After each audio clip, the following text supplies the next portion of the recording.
Bureau, this is a video about the historic context point.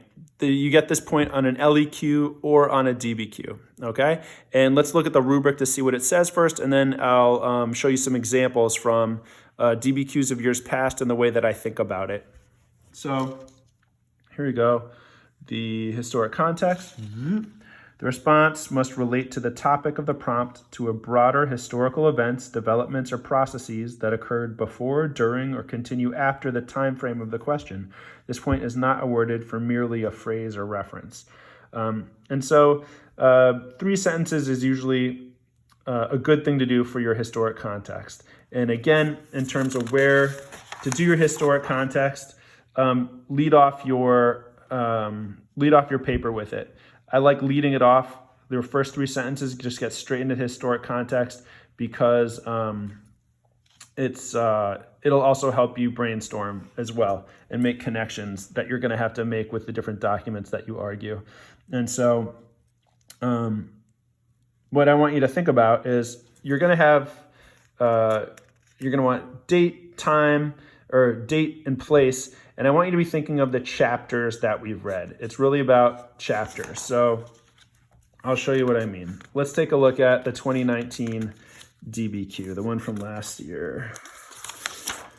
We'll look at those later. Okay, so this is the DBQ and the prompts. And again, you don't have to look at any of the documents to get this point. Just like with other things, here we go. So this is the historic context for this. Evaluate whether or not the Catholic Church in the 1600s was opposed to new ideas in science. All right. What's the time period that we get here? 1600s. What are the different things that we studied around this time? Okay, things that are going on in my head. I know the Renaissance, just ending. I know that Reformation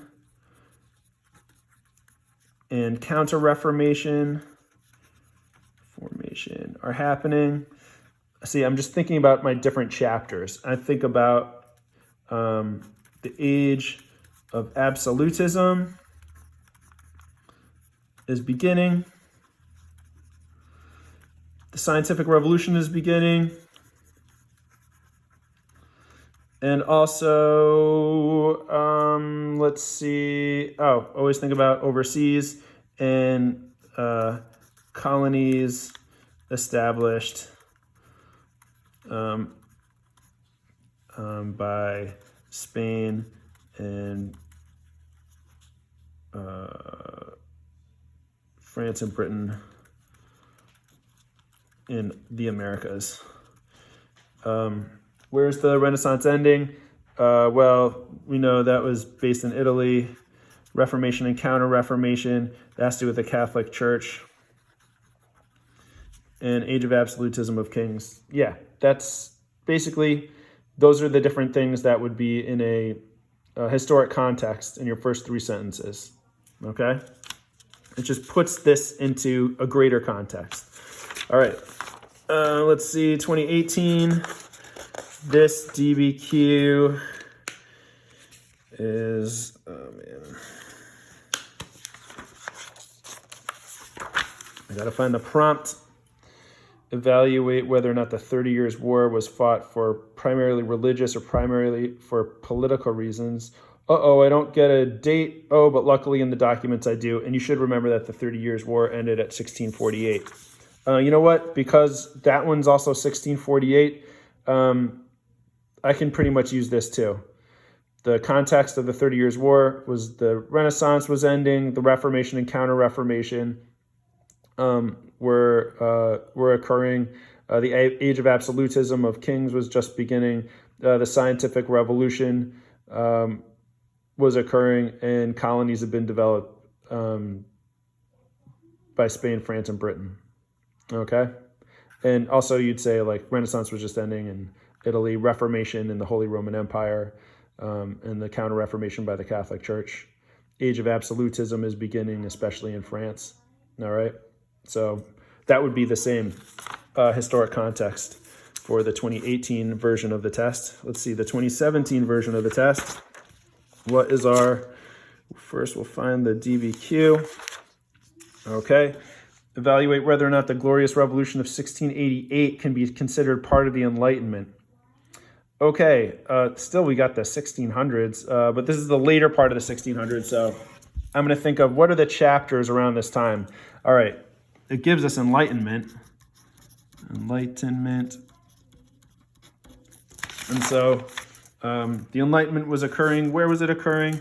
Let's say in France, in England mostly. Also, right before the Enlightenment, what chapter did we study? We also studied the Scientific Revolution. And we also know that the Enlightenment is, and Scientific Revolution, these are going to lead to revolutions in England in 1688, in France by 1789. Also, age of absolutism. That's a general historic context. These are basically the names of the chapters, those different units that we studied. If you can throw down the names of the different units we studied, that's going to be enough, okay? And so those are examples of Scientific Revolution. Oh, here's just one more. This is from an old DBQ where they used to give you historic background, but historic background is not the same as historic context. This is very specific. This is, for historic background, this is going to have to do with, they're looking 1870 to 1919. What's going on during this time? Think of, what do you know that happens during this time? World War I goes on from 1914 to 1919. And so historic context, in my first three sentences, I'd say World War I. And then what are the main causes of World War I? Think of main: militarism and alliances and imperialism and nationalism. These are the big sort of factors that are happening in the mid to late 1800s and early 1900s about the historic context. And we can say this is especially happening, and be specific about the name of the countries, like in Germany. And then you can also say, what are the six big powers? France, Britain, Russia, and Italy. I'm thinking of the Triple Entente. I see London, I see France, I see Russia's Entente pants. And then in Germany, Russia, Italy, and Austria, Hungary. And those are the places where it's happening.